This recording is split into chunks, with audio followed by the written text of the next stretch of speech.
This case happened 53 years ago, and I still feel kind of young.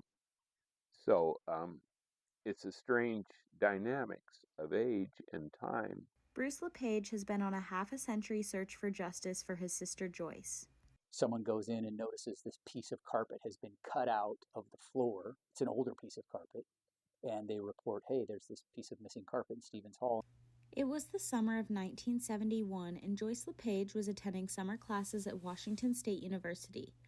Joyce was described as a bright, kind, and beautiful girl who was pursuing a communications degree.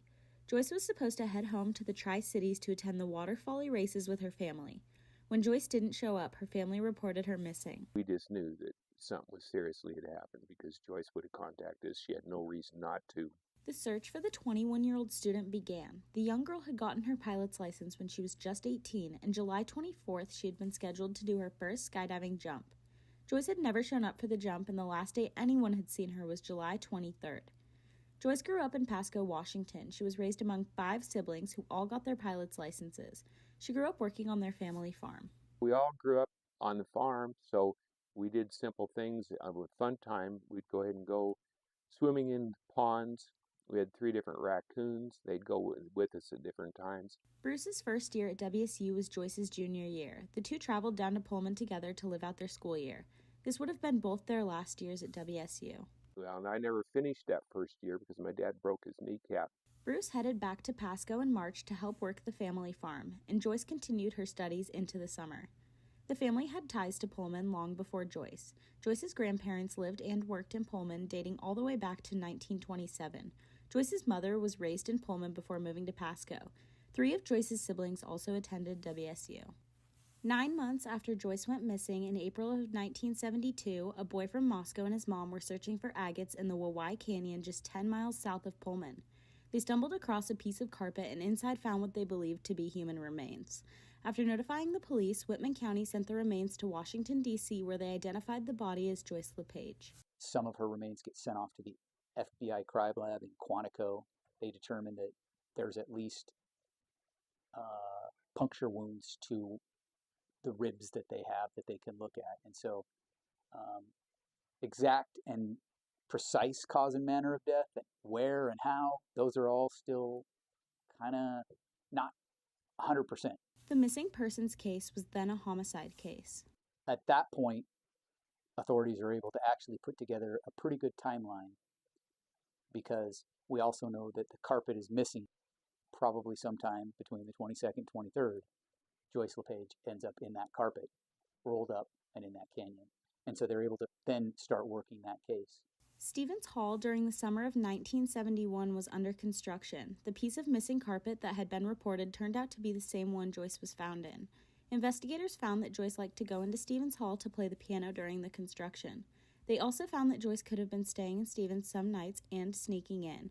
It is unsure whether Joyce was murdered in Stevens Hall or taken elsewhere, since there was no blood found inside the dorm. Stevens Hall is still here today, making it the second oldest building on campus. In 1978, it was placed on a National Register of Historic Places. Although the dorm is still here, it has been closed due to staffing shortages and lack of enrollment. As police were investigating the case, they began to look at multiple suspects, Ted Bundy being one of them. Joyce's mother had a strong feeling that Ted Bundy was the guy. She cut out all the Ted Bundy articles. In the Ann Rule book about Ted Bundy, she lists all the characteristics of Ted Bundy's victims. Bruce says Joyce met all those characteristics except one. She wasn't wearing jeans when she went missing. Don Maupin was brought into the case in the mid to late 80s to investigate this lead.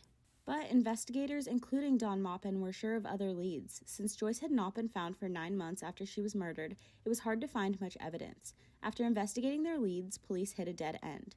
40 years later, Joyce's brother Bruce LePage still held out hope. He reached out to the Whitman County Sheriff's Office in hopes of reopening the case and finding justice for his sister. After my father died in 2011, so probably by about 2012 or so, is when I became involved in this. Bruce had been watching lots of cold cases and looking into it, and just said, is there anything, any way to see if there's any DNA possibilities? And so we identified a few pieces of clothing and some other material that we could reasonably hope to find DNA on. After sending the items to the lab, they were unable to find other DNA. They followed up on initial leads and began to re-interview suspects. After a lack of evidence, the case ever since has remained unsolved, but both Bruce and Sheriff Myers look over the case often. Exactly 50 years after Joyce was killed, another murder shocked the Pullman and Moscow community, the quadruple homicide near the University of Idaho in 2022. Bruce has followed this case and often compares the differences between this and his sisters.